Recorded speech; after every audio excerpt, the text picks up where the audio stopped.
हम सभी चाहते हैं कि हमारे बच्चे खुश रहें, एक्टिव रहें और मस्त रहें। और उनको खुश रखने के लिए, एक्टिव रखने के लिए हम एज पेरेंट्स सब कुछ करते हैं। उनको अच्छी एजुकेशन देते हैं, उनको अच्छी अपॉर्चुनिटीज़ देते हैं कि वो एक्टिविटी पार्टिसिपेशन कर सकें, खेल कूद सकें, अच्छी डाइट भी देते हैं। We do whatever it requires, right. तो फिर भी हमने देखा है कि कई बार बच्चे बीमार पड़ जाते हैं, और जब बीमार पड़ते हैं तो हमें उनको डॉक्टर के पास लेके जाना होता है। अब ये ज़्यादातर as a doctor, as a paediatrician, मेरे पास बच्चे किस बीमारी से आते हैं? वो होता है नज़ला, जुकाम, खांसी, बुखार और मे बी लूज मोशंस या एलर्जीज। अब ये नज़ला, जुकाम, बुखार जो फ्लू लाइक एक इलनेस है, तो इसके साथ कई बार बच्चे बारी बारी भी आ जाते हैं। तो इन बीमारियों से या किसी भी बीमारी से बचने के क्या ऐसे तरीके हैं जो आप अपने बच्चे के लिए करना चाहोगे? तो पहली तो यह है कि बहुत सारी ऐसी इन्फेक्शंस हैं, कितने सालों में हमने बाई एक्सपीरियंस पहचान लिया है कि ये इन्फेक्शंस बच्चों को हो सकती हैं जो जानलेवा भी साबित हो सकती है। मोस्ट ऑफ द इन्फेक्शंस के लिए वैक्सीन्स बन गई हैं। अब ये वैक्सीन्स क्या हैं? वैक्सीन्स एक ऐसा तरीका है जिससे जैसे एक इंजेक्शन में एक पर्टिकुलर तरीके की वैक्सीन है, जब हम वो छोटी मात्रा में किसी बच्चे को इंजेक्ट कर देते हैं और उस बीमारी के अगेंस्ट बॉडी में इम्यूनिटी पैदा कर देती है धीरे धीरे। जब वो अगली बार, ताकि जब इन्फेक्शन अटैक करे बॉडी को, तो अंदर उसको फाइट करने के लिए बॉडी की इम्यूनिटी पहले ही तैयार होती है। So it is like producing a natural immunity towards that disease. उस बीमारी के प्रति नेचुरल इम्यूनिटी बना देती है वैक्सीन। तो देखो ना, कितनी तरह की वैक्सीन आज बन चुकी हैं। डीपीटी पोलियो के लिए, measles, MMR, chicken pox, hepatitis A और ढेर सारी वैक्सीन। और मेरे को लगता है कि हर कोई पेरेंट वैक्सीनेशन तो अपने बच्चे की करा ही रहा है। तो अगर आप गवर्नमेंट सेंटर में जा रहे हैं तो approximately 65 to 70% of the times आपके बच्चे की 60 to 70% इन्फेक्शंस के लिए वैक्सीन आप लगवा ही रहे हैं। जैसे अगर हम गिनती करें तो बीसीजी के लिए डीपीटी, डिप्थीरिया, पर्टूसिस, टेटनस, हिब जिससे ब्रेन फीवर होता है, हेपेटाइटिस बी जिसको काला पीलिया कहते हैं, पोलियो, मीजल्स, खसरा जिसको कहते हैं, मम्प्स, कनेडू जिसको कहते हैं, रुबेला, रैश जिससे होता है, और न्यूमोकोकल डिजीज जिससे निमोनिया होता है। तो इन सभी की वैक्सीन्स आज की डेट में हमारे गवर्नमेंट सेंटर्स में, डिस्पेंसरीज में, सिविल हॉस्पिटल्स में ये पहले से अवेलेबल है, और ये आप मोस्ट ऑफ द पेरेंट्स लगवा ही रहे हैं। लेकिन कुछ एक वैक्सीन्स, अप्रॉक्सीमेटली ऐसे 30% ऐसी वैक्सीन्स भी हैं जो गवर्नमेंट सेंटर्स पे आज नहीं लग रही। तो इसका मतलब उन डिजीजेस के प्रति हमारे बच्चे इम्यूनिटी प्राप्त करने से बच गए हैं, नहीं उनमें वो they have missed those vaccines and missed getting immunity for those diseases.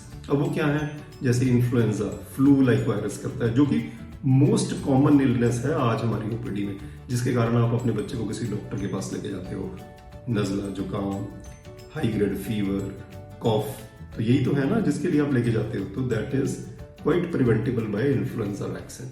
और ये और जो रिकमेंडेड वैक्सीन हैं जिनके लिए अभी गवर्नमेंट सेंटर्स में वैक्सीन नहीं है, वो है typhoid, hepatitis A, chicken pox, meningococcal vaccine and Japanese encephalitis.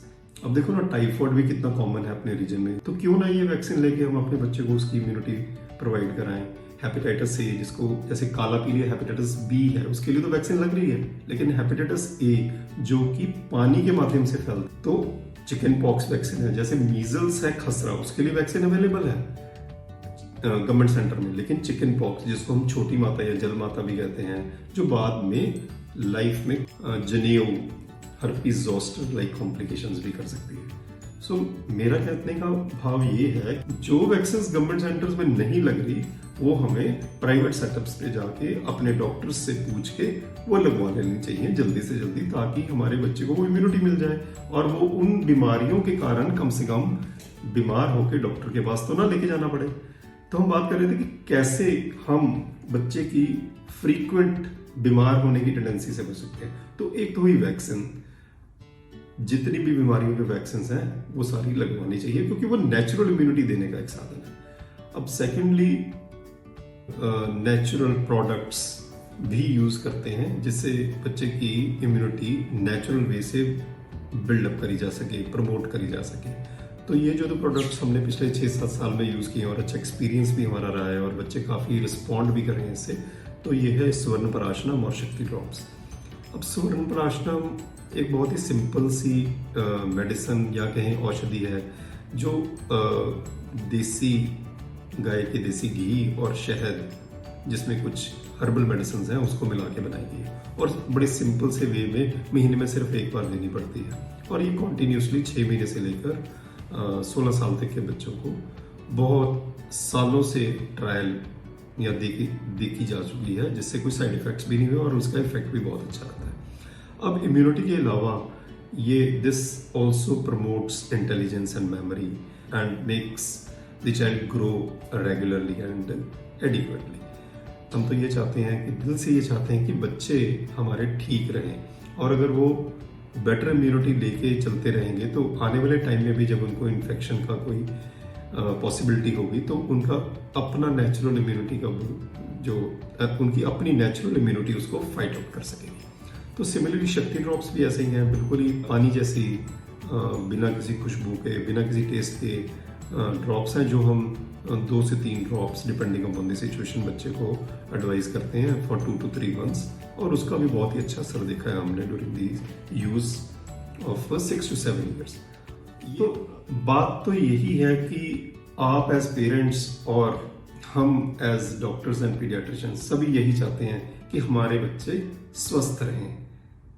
तो उनको स्वस्थ रखने के लिए जो भी साधन, जो भी मेथड हम अप्लाई कर लें और बच्चे को साइड इफेक्ट्स ना देते हुए उसकी इम्यूनिटी इंक्रीज कर लें, उसको बेटर हेल्थ दे सकें, that I think we should follow. Do you agree with me?